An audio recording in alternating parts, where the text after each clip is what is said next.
Second class প্রিজমের thin prism, যেটাকে বলা হচ্ছে পাতলা প্রিজম। থিন প্রিজম কখন বলবো না, বলছে একটা প্রিজমের এই যে প্রতিসারক কোণটা, মানে যেটাকে বলা হচ্ছে রিফ্রাকশন অ্যাঙ্গেল, যেটা এই কোণটা যদি 10 ডিগ্রির বেশি না হয়, 10 ডিগ্রির থেকে যদি কম হয়, তবে সেটাকে আমরা পাতলা প্রিজম বলবো। যে প্রতিসারক মানে যে প্রিজমের প্রতিসারক কোণের মান লেস দেন 10 ডিগ্রি, তাহলে সেটাকে আমরা পাতলা প্রিজম বলবো। এই পাতলা প্রিজমের ক্ষেত্রে আমাদেরকে সেই যে del is equal to mu minus 1/a এটা প্রমাণ করতে হবে। আমি একটা করে রেখেছি আগে থেকে, আমাদের একটা ছবি দেখতে পাচ্ছি এবিসি প্রিজম নিয়ে, তাতে আমি ড্রয়িংটা করে রেখেছি। মিউ ইজিক্যাল টু হবে যেটা sine I by sine i1 by sine r1। এবারে এই জায়গাটাতে যেহেতু পাতলা প্রিজম বলা হচ্ছে, পাতলা প্রিজমের ক্ষেত্রে এই কোণগুলো ক্ষুদ্র হবে, অর্থাৎ আমরা ম্যাক্সিমাম ক্ষেত্রে দেখব প্রায় লম্ব আপতনের ক্ষেত্রে এই i1 এর মানটা খুব কম হবে, মানে শূন্যর কাছাকাছি হবে। তা যদি শূন্যের কাছাকাছি যদি হয়ে থাকে, তাহলে সাইন i1 সমান শুধু i1 লিখবো, সাইন r1 সমানও r1 হবে, দিয়ে i1 equal to mu r1। তেমনি একইভাবে mu is equal to sign i2, মানে সেকেন্ড সারফেসের ক্ষেত্রে সাইন i2 বাই হচ্ছে sine r1 r2 is equal to হচ্ছে i2 বাই r2, এখান থেকে i2 is equal to mu r2। এবং এই ইকুয়েশনটা আমাদের আগে জানা আছে, del is equal to i1 plus i2, মানে যেটাকে ডেভিয়েশন বলা হচ্ছে, deviation equal to i1 plus i2 minus A সমান হচ্ছে mu r1 plus mu r2 minus A, then mu মানে ওইগুলো বসিয়ে দিয়েছি। এইভাবে এটা চলে এসছে r1 প্লাস r2 মাইনাস এটা। এবারে r1 প্লাস r2 সমান আমরা আগে জানি a is equal two r1 plus r2 আমরা আগেই করেছি, সেটাকে বসালাম। এবারে ওইটাকে বসালে দেখো মিউ মাইনাস 1/a দাঁড়াচ্ছে। এবারে ফর নর্মাল ইনসিডেন্সের ক্ষেত্রে কী হবে না, i1 ইজিক্যাল টু যদি 0 হয়ে থাকে, সমান r1 ইজিক্যাল টু 0 হবে। তাই যদি হয়ে থাকে a ইজিক্যাল টু r1 এর জায়গায় 0 বসলে a ইজিক্যাল টু শুধু r2 আসবে। অর্থাৎ del is equal to deviation del is equal to i1 plus i2 minus A করলে i1 এর জায়গায় 0, i2 এর জায়গায় মিউ r2, এর জায়গায় মাইনাস এ দিলে, r2 এর জায়গায় এ বসিয়ে দিলে mu a minus a is equal to mu minus 1/a, এইটা দাঁড়ালো। তাহলে এর ক্ষেত্রেই আমরা বলবো কি না, for normal incidence the deviation does depends only new and refraction angle এর উপরে নির্ভর করে, but not upon the incidence angle i1 এর উপর নির্ভর করছে না। অর্থাৎ আপতন কোণ যদি ক্ষুদ্র হয়ে থাকে, তাহলে কোনো পাতলা প্রিজমের ক্ষেত্রে রশ্মির চ্যুতিকোণ ধ্রুবক হয়ে যায়, কারণ এর ক্ষেত্রে নিউ ধ্রুবক, এ ধ্রুবক, তাহলে ডেল্টা অর্থাৎ ডেভিয়েশনটাও কনস্ট্যান্ট হয়ে গেছে। এরপরে বলছে প্রিজম থেকে নির্গত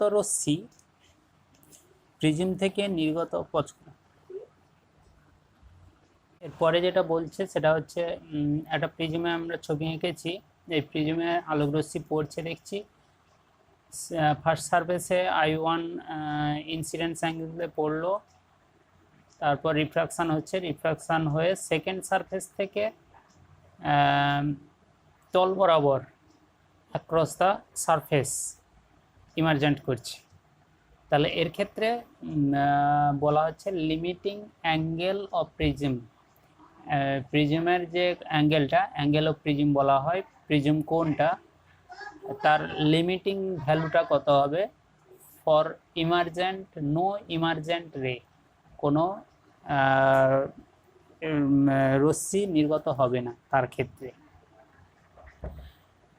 নির্গত রশ্মি পাওয়া যাবে না, তার ক্ষেত্রে সীমাস্থ কোণটা কত হবে।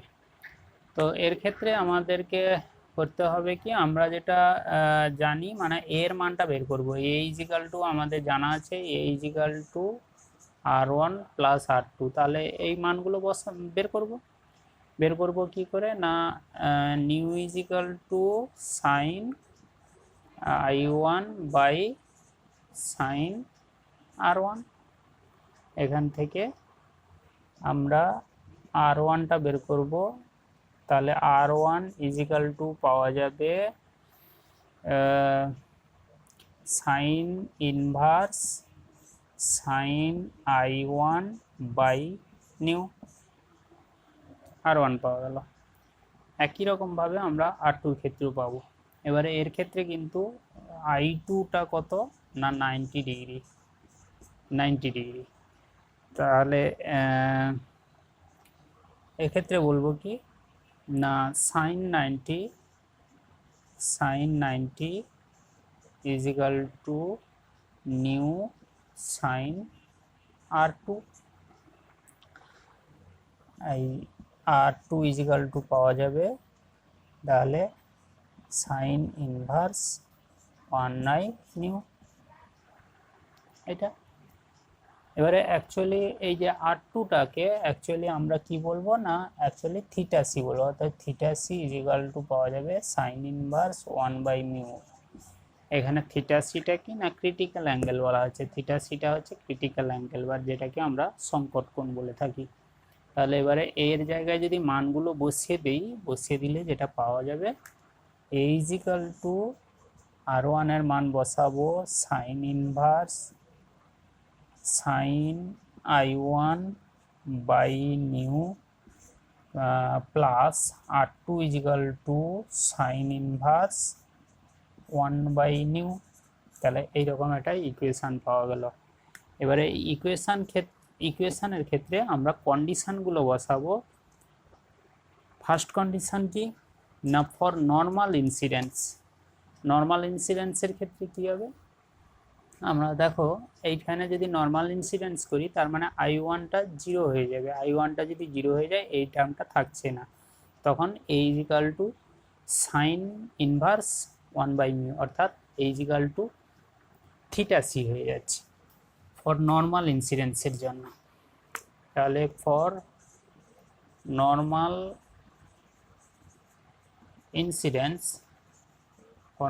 ইনসিডেন্সে I1 ইজিক্যাল টু 0 হলে তাহলে A is equal to sine inverse 1/μ equal to হলো থিটা সি। তাহলে এইটা দাঁড়ালো থিটা, বলছে কি না এইটা যদি থিটা সির যদি বেশি হয়ে যায় মানে এর মানটা যদি থিটা সির বেশি হয়ে যায় তখন কি হবে না রশ্মিটা আর পাওয়া যাবে না, রশ্মিটা ভেতরে ঢুকে যাবে অর্থাৎ অভ্যন্তরীণ পূর্ণ প্রতিফলন করবে। বলছে এর থেকে যদি কম হয় তাহলে সংকট কোণের মানের অপেক্ষা যদি কম হলে দ্বিতীয় পৃষ্ঠ থেকে রশ্মি প্রিজমের বাইরে বেরিয়ে আসে, কিন্তু প্রতিসারক কোণের মান যদি সংকট কোণের থেকে যদি বেশি হয়ে যায় তাহলে বলছে যে নির্গত রশ্মি আর পাওয়া যাবে না, কেননা পূর্ণ প্রতিফলন হয়ে যাবে। কোন তলটাতে না এসি তলটাতে পূর্ণ প্রতিফলন হয়ে যাবে। এরপরে নেক্সট টাইম বলা হচ্ছে কি না incidence angle along first incidence along first surface এর গা বরাবর আপতিত হলো। তাহলে তার ক্ষেত্রে কি হবে না I1 এর মানটা আমরা 0 বসাবো, 90 ডিগ্রি বসাবো এর ক্ষেত্রে। তাহলে I1 ইজিক্যাল টু আমরা 90 ডিগ্রি বসাবো। 90 ডিগ্রি বসালে আমরা পাবো কি না A is equal to sine inverse 1/μ plus sine inverse 1/μ, দুটো পাচ্ছি তার মানে 2 থিটা সি হয়ে যাচ্ছে। অর্থাৎ angle of prism is equal to যদি 2 Times of the critical angle হয়ে যায় তাহলে আমরা গা ঘেঁষে আলোক রশ্মিটাকে বেরোতে দেখব, কিন্তু যদি 2θc বেশি হয়ে যায় এটা angle of prism, angle of প্রিজমটা, তখন আর রশ্মিকে পাবো না, নির্গত হতে পাওয়া যাবে না, কারণ তখন অভ্যন্তরীণ পূর্ণ প্রতিফলন করবে। তাহলে উল্লেখ করা যায় যে দুটি পর্যায়ের ক্ষেত্রে আমরা যেটা জানতে পারছি যে প্রতিসারণ কোণের মান 2θc অপেক্ষা বেশি হলে রশ্মি যে কোণেই প্রথম তলে আপতিত হোক না কেন দ্বিতীয় তল থেকে আর নির্গত হবে না, যদি আমরা এখান থেকে যেভাবেই পড়ুক না কেন এর মানটা যদি 2θc বেশি হয়ে যায় তাহলে কোনোভাবেই আলোক রশ্মিকে নির্গত হতে আমরা আর দেখব না। ফার্স্ট সারফেসে incidence angle, angle of incidence যাই হোক না কেন। এরপরে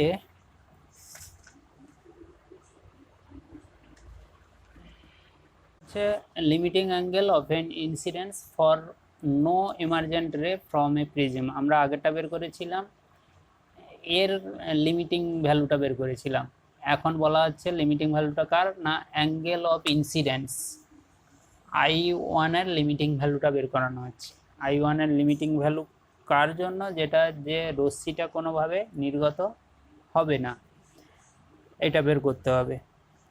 তো এটার জন্য আমাদের ওই যে আমাদের যে সূত্র আছে সেইটাতেই ইয়ে করবো, সাইন I1 ইজিক্যাল টু হচ্ছে নিউ সাইন R1। তাহলে আমাকে এখান থেকে R1 এর মান আমাকে জানতে হবে, ঠিক আছে। তাহলে R1 এর মান জানতে গেলে ধরো আমি এখানে বসিয়ে দিই মিউ ইজিক্যাল টু সাইন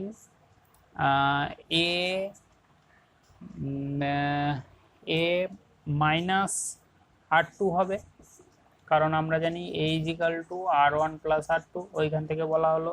এবারে এখানে ভাঙি, A is equal to sine A sine R2 minus,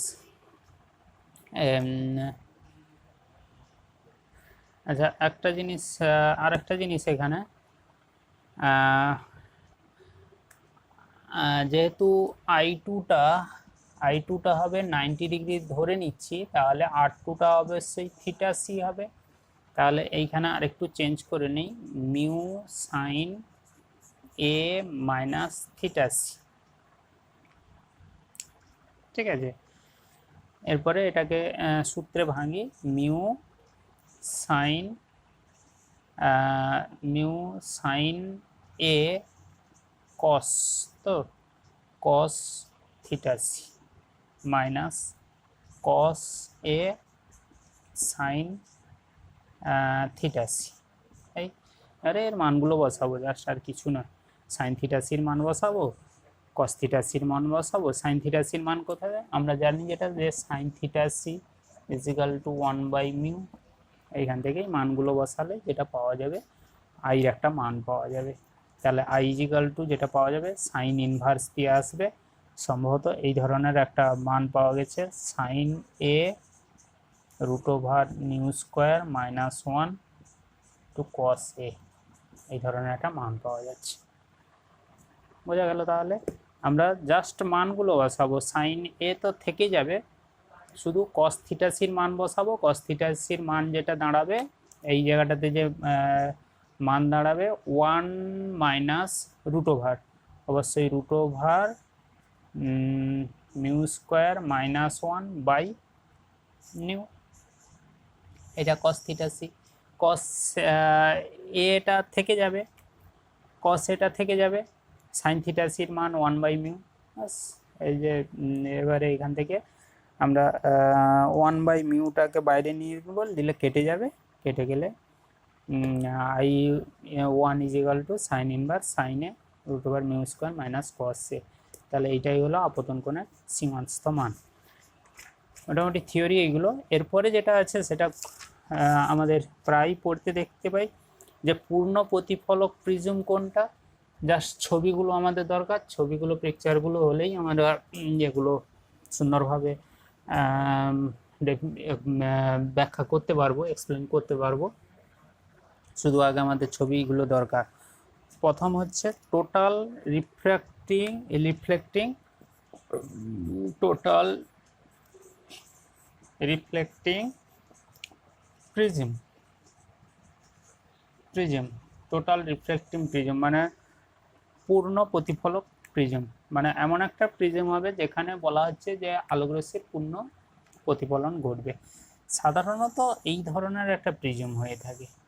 এই প্রিজমটাতে যেটা হয় কি না, আলোকরশ্মি যদি এর উপরে লম্বভাবে পড়ে, লম্বভাবেই চলে যাবে, যে এখান থেকে প্রতিফলিত হয়ে আবার এইভাবে চলে আসবে। এবারে প্রতিফলনের ক্ষেত্রে যে ঘটনাটা ঘটবে কি না, এটাকে সমদ্বিবাহু হতে হবে, কারণ এটাকেও 45 ডিগ্রি কোণ হতে হবে, এটাকে 45 ডিগ্রি হতে হবে। তাহলে 45 ডিগ্রি হলে এটাও 45 ডিগ্রি হবে, এটাও 45 ডিগ্রি হবে, তবে গিয়ে এই ঘটনাটা ঘটবে। এটাকে বলা হচ্ছে, তাহলে এর ক্ষেত্রে ডেভিয়েশনটা কত হচ্ছে, এই ক্ষেত্রে ডেভিয়েশনটা হচ্ছে 90 ডিগ্রি। তো এইটাই হচ্ছে পূর্ণ প্রতিফলক প্রিজম। এই পূর্ণ প্রতিফলক প্রিজমগুলোকে আমরা ব্যবহার করি ওই যে আমাদের যে পেরিস্কোপ বানানো হয়, পেরিস্কোপে কাঁচের বদলে, কাঁচ না ব্যবহার করে, আয়না না ব্যবহার করে আমরা এটা ব্যবহার করতে পারি। এর বিশেষ কতগুলো সুবিধে আছে। সুবিধেগুলো কি কি না, এর তো কোনো ইয়ে নেই, মার্কারির কোনো প্রলেপ দেওয়া নেই, ফলে শোষণ কম হবে, ফলে প্রতিবিম্বের উজ্জ্বলতাটা খুব একটা কমে না, উজ্জ্বলতাটা ঠিক থাকে। তারপরে মাত্র আমরা যেটা দেখতে পাচ্ছি যে একবার প্রতিফলন হচ্ছে, ফলে একবারই প্রতিফলন হচ্ছে, অর্থাৎ এর ক্ষেত্রে যেটা যে খুব একটা উজ্জ্বলতা কমবে না। আর হচ্ছে যখন আয়নার উপরে আলো পড়লে কিছুটা বিক্ষেপিত হয়ে যায়, স্ক্যাটারিং ঘটে যায়, স্ক্যাটারিং ঘটার জন্য কিছুটা আলো নষ্ট হয়ে যায়। এর ক্ষেত্রে সেই সব ঘটনাগুলো ঘটে না, আর প্রতিবিম্ব অস্পষ্ট হয় না। কিন্তু অসুবিধা হচ্ছে একটু দামি হয়। আর বলা হচ্ছে যেটা যে সাধারণত কাঁচ সমসত্ব হয় না। সমসত্ব যদি হয়ে থাকে তাহলে এই যে সমসত্ব হলে এই বাঁকবে না, যদি অসমসত্ব হয়, আর সমসত্ব হলে সোজাসুজি যাবে, ফলে এখানে 45 ডিগ্রি কোণে ইনসিডেন্স হবে, ফলে প্রতিফলন করবে। এই এরপরে যেটা বলছে সেটা হচ্ছে প্রতিবিম্ব সমশীর্ষকারী প্রিজম, অর্থাৎ ইমেজ ইরেক্টিং প্রিজম। ইমেজ ইরেক্টিং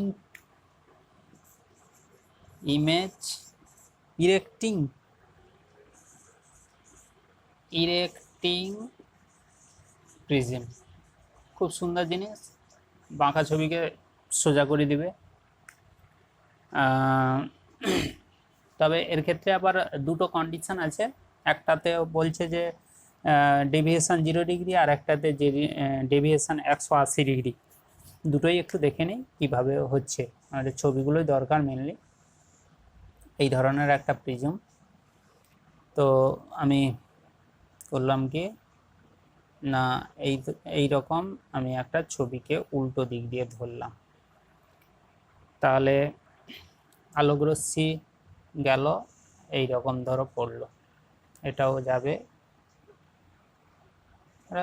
এই রকম পড়লো। এবারে একই রকম ভাবে ওটা সমান জায়গায় এটা তৈরি হবে, তাহলে আলোকরশ্মি এইরকম প্রতিফলিত হয়ে এই চলে গেল, আর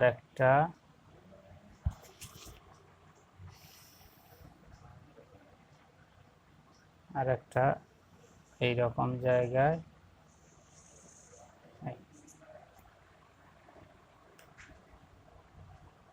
ঠিক আছে। তাহলে এইভাবে প্রতিবিম্বকে দেখো উল্টো ছিল, সোজা করে দিয়েছে, তবে এর ক্ষেত্রে কিন্তু ডেল্টা 0 ডিগ্রি হয়েছে, মানে এর ক্ষেত্রে বিচ্যুতি হয়নি। আরেকটা দেখে নেই আরেকটার ক্ষেত্রে কেমন হচ্ছে। একটার ক্ষেত্রে ঠিক এই ধরনের এটা ছবিটা,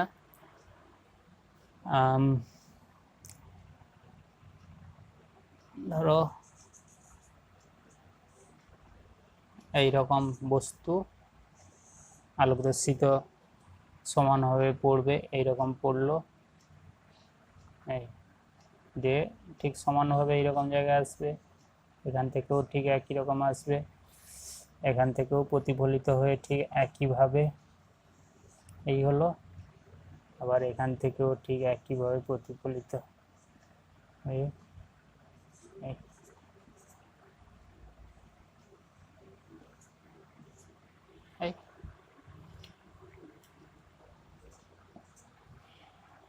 কিন্তু এর ক্ষেত্রে দেখো